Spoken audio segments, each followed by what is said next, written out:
As per the circular issued regarding the free lunch program at schools, the responsibility of calling for tenders for a period of 1 year and informing the suppliers should be undertaken at the zonal level. This must be done within the first quarter of the year. The supplier's contract is valid for 9 months. For this year, there are less than 2 months left for the expiration of supplier contracts. Against this backdrop, in the Anuradhapura zone, the task of informing suppliers was allotted yesterday. Thereby, over the past 7 months, suppliers have been providing food for the free lunch program without the necessary knowledge or understanding in line with the circular.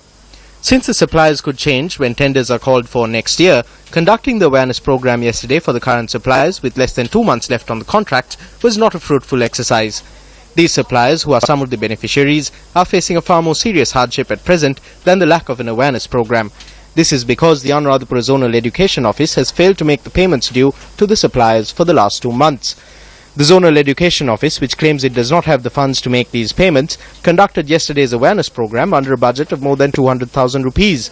While the circular states that the Director of Physical and Health Education at the Zonal Education Office should take the lead in all matters related to the free lunch program, in the Anuradhapura zone it is this official, who is the Director of Primary Education, that handles all matters related to the free lunch program in violation of procedure.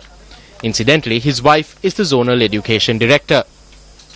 The Zonal Education Director, who should function as a resource person at such awareness programs, and the Additional Director of Zonal Education Development did not participate in yesterday's program.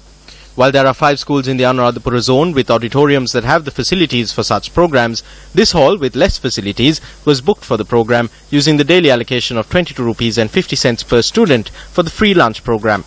None of the other zonal officers in the North Central province, which conducted the awareness programs punctually, spent even half as much as the amount that was spent by the Anuradhapura Zonal Education Office for this delayed program.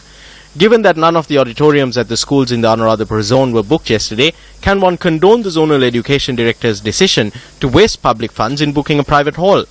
When a principal, who is the Director of Primary Education, overlooks the free lunch program by virtue of being the Zonal Education Director's husband, while there exists a qualified Director of Physical and Health Education, does it not portray the scant regard for widespread malnutrition among school children in Anuradhapura? Secretary of the North Central Province Ministry of Education, over to you.